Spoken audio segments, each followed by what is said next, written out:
Okay, wonderful, wonderful. So, a very good afternoon, everyone. My name is Richa Singh, and I work for Ericsson. I'm part of the global leadership team of Ericsson. We are split in 5 different hubs. I'm responsible for one of the hubs. The geography that I'm responsible for is IMEA, as we call it, which is India, Middle East, and Africa. I'm based in Dubai. So please, if you could put on the table of contents, I just want to start there, please. What I want to do is basically give you a bit of a situation, where we are as a company, which will probably explain, why we're taking or why we have taken certain decisions within real estate. So then I would like to talk about the current situation, where we are in terms of our globally. And while I do this, I will really take a global perspective. So we're not limited to any particular geography for this presentation at least. And then I would just spend a bit of time on what the real estate strategy right now is and what our three value streams are. So if you go to the next slide, please, which is called A Rapidly Changing World of Medicine. Right.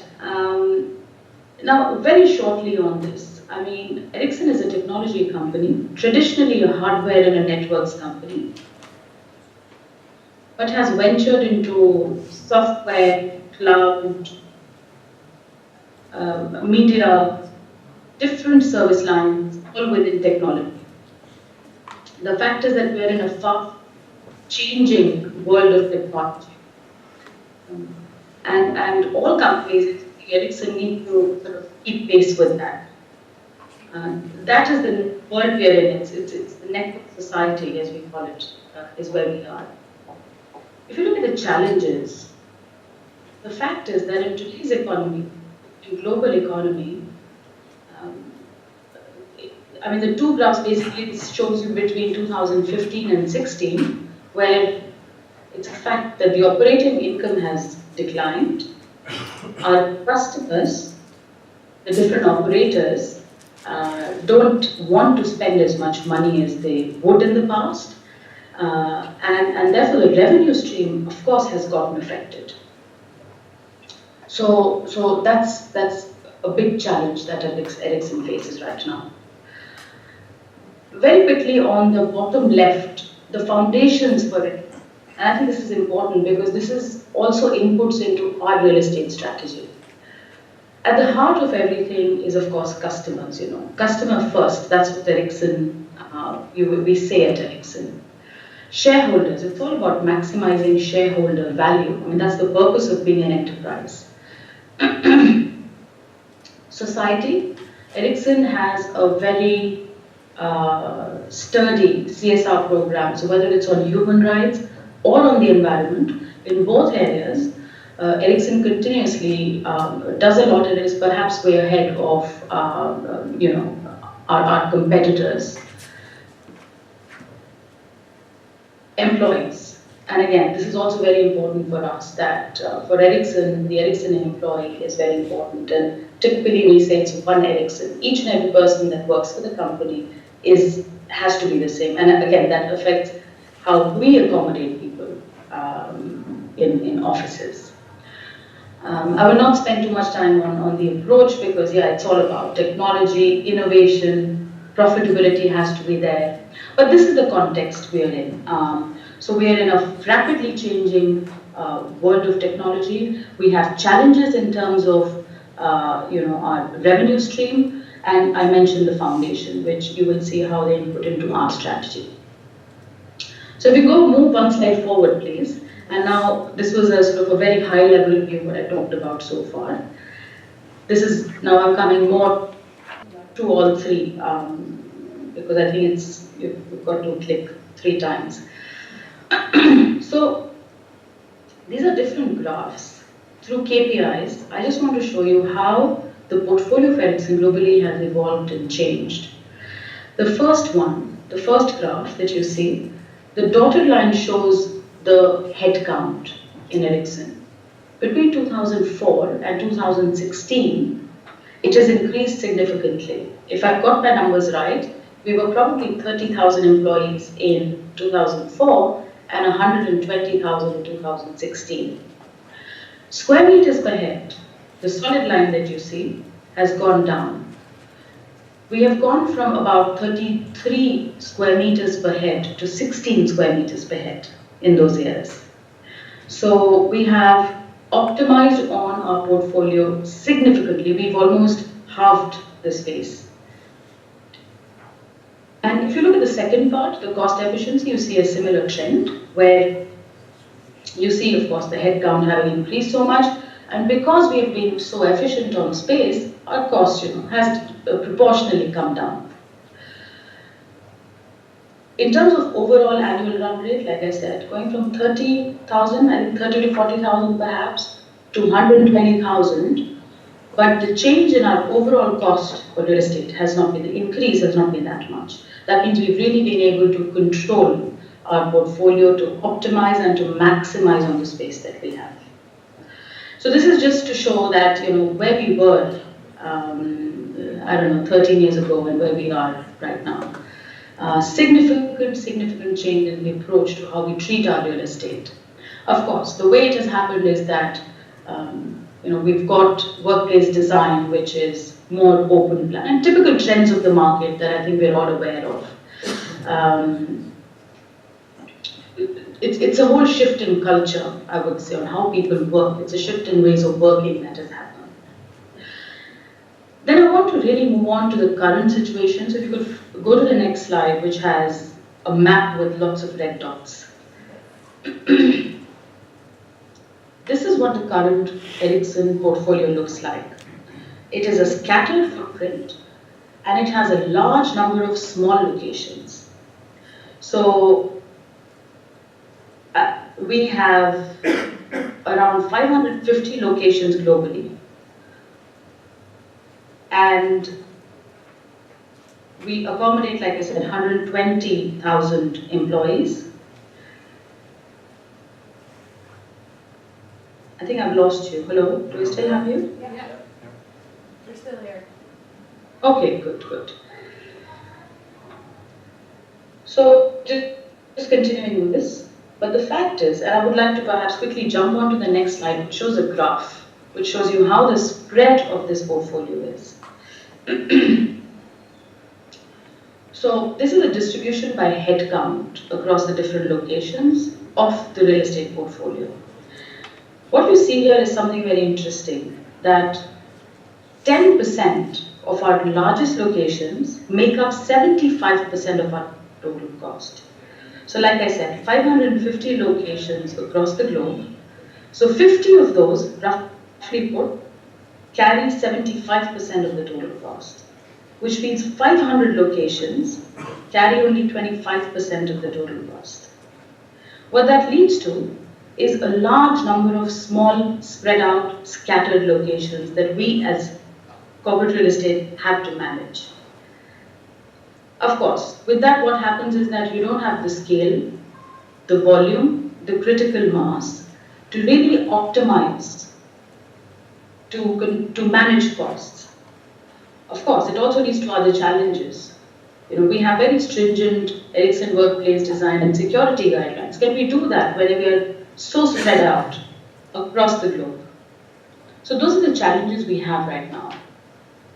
And currently, Ericsson is in a transformation. We are going through massive headcount reductions. And the task on us is to really find efficiencies again in our portfolio. And how are we doing that? We're basically addressing both ends of the graph. So we are finding efficiencies through consolidations of the larger locations, but it's the tail end of the spread that we're also targeting, where we're saying, do we really need to be there? I mean, in my geography, just to give you a bit of context, like I said, I'm responsible for India, Middle East, Africa right now. 41 countries overall. The European portfolio, my counterpart in Europe, he also has 40 plus countries. And within a country, multiple cities, and within a city, potentially, it could be multiple locations. That's the sort of spread we are talking. Do you really need to be here? Can we do something else about it? So, and of course, I think it might be worthwhile just reflecting on why do we look like this at this point in time? In my view, I think it's due to different reasons. I mean, first and foremost, that Ericsson does operate out of a huge number of countries. And as a company, we said that when we do business in a certain country, we actually go and establish ourselves there, which means we have a legal entity, we put people there, so now we need to accommodate them, we give them an office space, accommodation, transportation, so everything becomes like a whole setup in itself. That is, of course, one of the reasons that we do business across the globe in these many countries. But also mergers and acquisitions, legacy. Typically in a city, what you will find is that an Ericsson office will obviously never be in a CBD. We're not a financial sector. We don't need to be in a CBD. So we will typically be on the peripheral roads, in perhaps in some areas in IT parks. That's where you will find an Ericsson office. But at the same time, our customers may not necessarily be there. So what we often find, why do we have multiple locations in a city sometimes? Because, for some reasons, you may need a marketing office, which is close to the customer. So you have a main office, and you end up having a marketing office, which are really small, but still you have to be pitched. So those are various reasons. I think another thing maybe I could mention is decision making. How a portfolio evolves, I think it depends on where the decision making really is. Is it centralized or decentralized? So that could potentially be another reason why we are looking like this. But going forward, what do we want to really do about this? So if you flick through one more slide, and this is where I really want to put it back all together. And I will try to wrap up in 5 minutes, and then maybe we can have a few questions. Susanna, this is the slide which is current real estate focus and value streams. Yes. Okay. So, the first thing, there are 3 value streams that we, within the real estate organization of Ericsson, are working on. The first is to drive Ericsson location strategy. And this we do globally, at country level, at city level. So we're working on a segmentation model, which it's work in progress. So I don't have a lot on it, but I can just talk through it a bit. We're working on a segmentation model, which is about identifying globally what are the critical sites for Ericsson. Which are the sites without which Ericsson would cease to exist? So those are absolutely critical, R&D centers, data centers, etc. Critical portfolio. Then which are the hub sites? So which are the sites where, which could be treated as hubs, around which, and from there business could be done in a wider geography, let's say. And the third category is other. And typically the tail end of the portfolio falls in the other sites. So these are the nature of business in Ericsson is such that it's very project based. So you have a project coming up for 6 months, or could be 3 years. You set up an office, and it's purely project based. Project ends earlier, you have the flexibility of the lease to exit earlier, etc. And these are all typically smaller sites and fall in that other category. And so we are really looking at that segmentation model. That is one thing that we are doing in terms of the location strategy. And like I said, it has different layers. It's at global level, it's at country level. At country level, do we need to have an Ericsson office in each and every country we do business in? Could we have that hub concept instead, where one African country becomes the hub, and that's where we base the people and people fly in and out from there, potentially. That's again something being discussed. But also at city level, do we need to have these marketing type offices? Should we do something else about it? So, like I said, it's a different layers. The second value stream is about efficiency, and I've shown you some graphs earlier which really show how efficient we are and we have become. And this is again at city level. Like I said, consolidation. Why do we need 2 or 3 offices? Different reasons: distance, travel time, transport, proximity to customers. But again, it's a question we're asking now.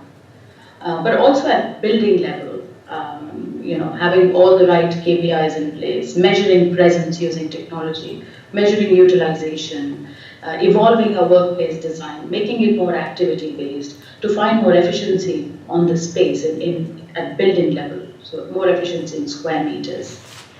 And finally, the last one, which is I've not touched upon a lot, but it is very, very important to us as a function, the workplace experience, and this is the user. What do they experience? And it's a lot about design. It's about sustainability, carbon, CO2 emissions, as an example. Technology. What is the user experience? How are we incorporating technology in our workplace? Activity-based working. Are we focused enough in giving what these different user groups want? So it's really about the experience that an average Ericsson employee has while in an office. So this is typically a building level thing, because I'm just trying to put it in that context, because that is something that everyone wanted me to touch upon. But that really covers the 3 value streams.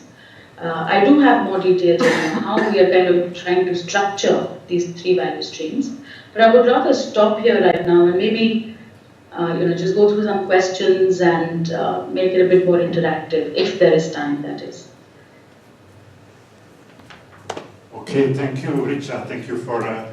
I hope you hear me. Perhaps you can switch on the camera that looks to this side now.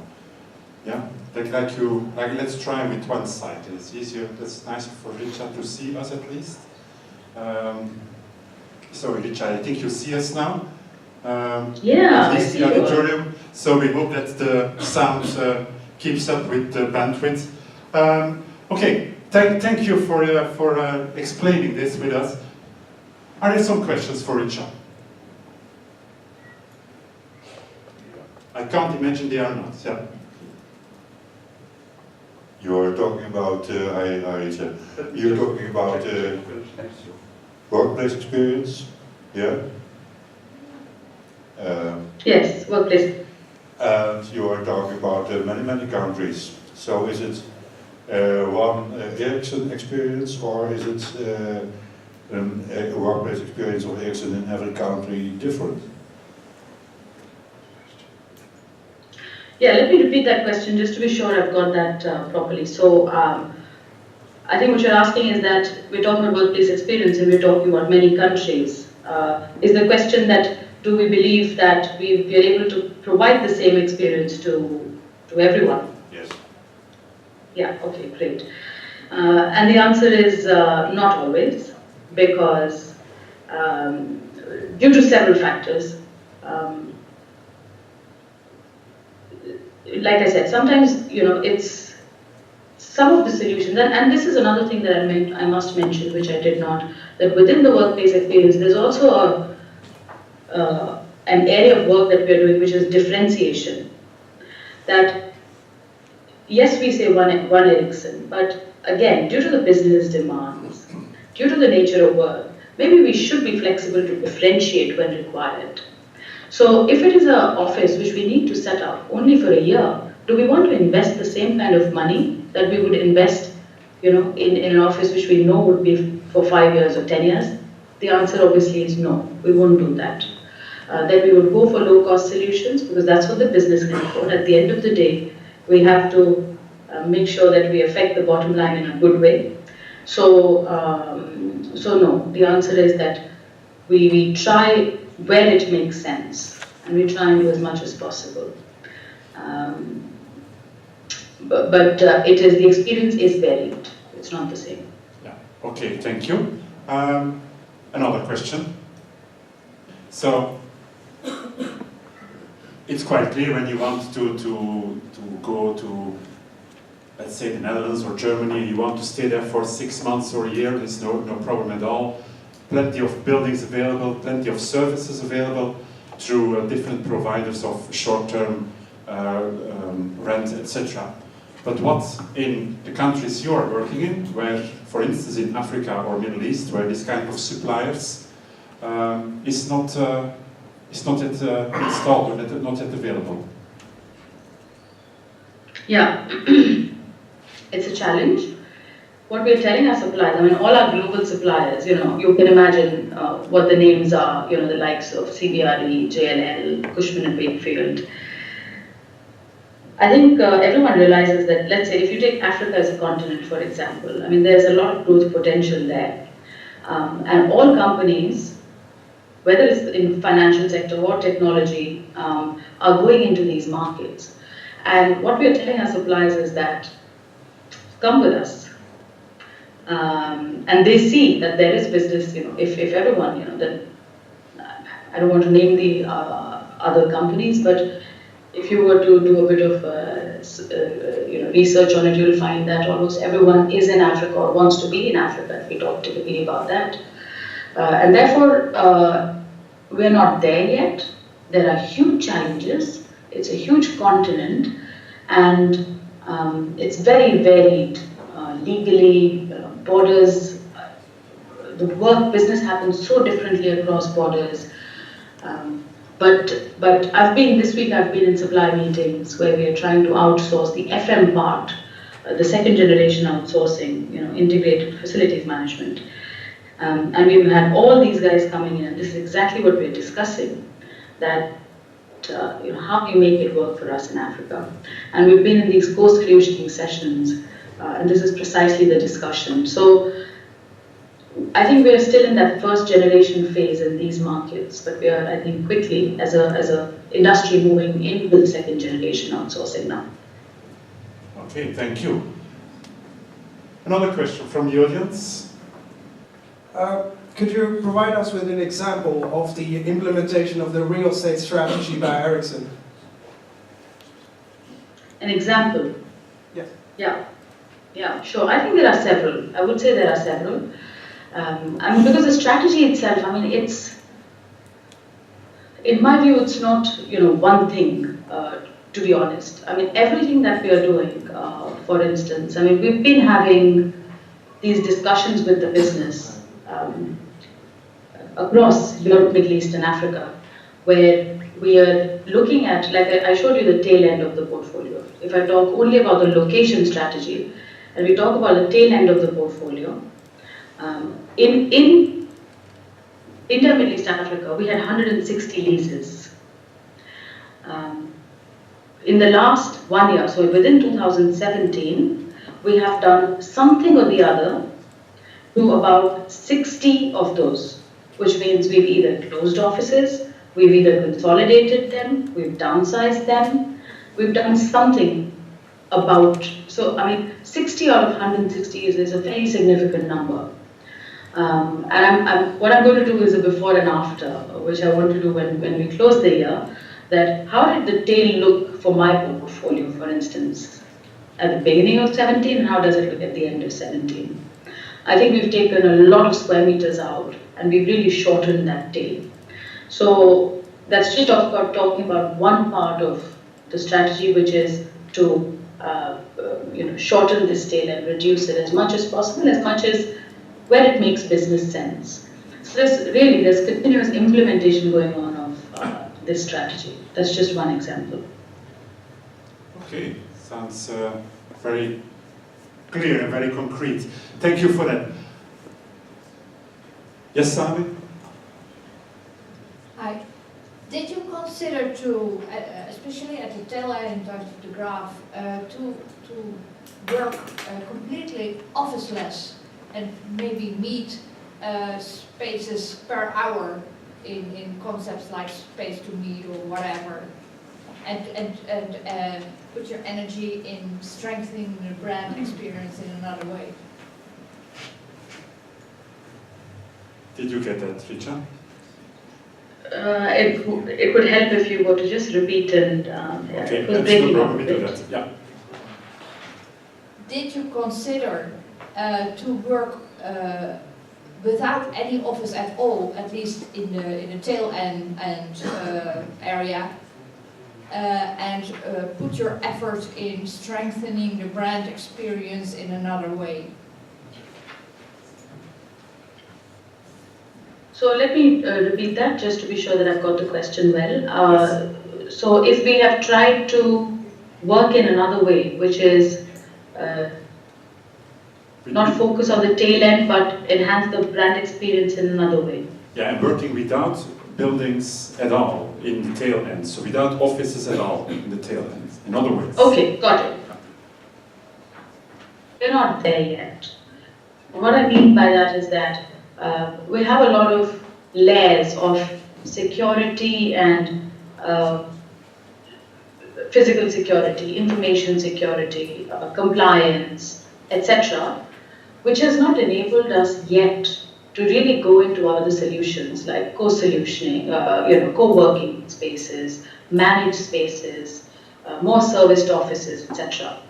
This is a discussion we're having. We do serviced offices, etc., where it makes sense, where we don't want to invest the money, we'll take a higher lease cost because that is what the demand is. We do that, but it's not a strategy, I would say, yet. So as a company, I think, we see that others in the market are doing that, and right now we are in a phase of exploration in that area, I would say. Okay, thank you, Richa. I think I really have to thank you for joining us. We experienced some technical difficulties, but Ericsson is working on that worldwide, we understood. So thanks for joining us, and let me applaud you. Yes, there you are again. So thank you. Bye. Thank you. Thanks, appreciate it. Yeah. Have a wonderful week.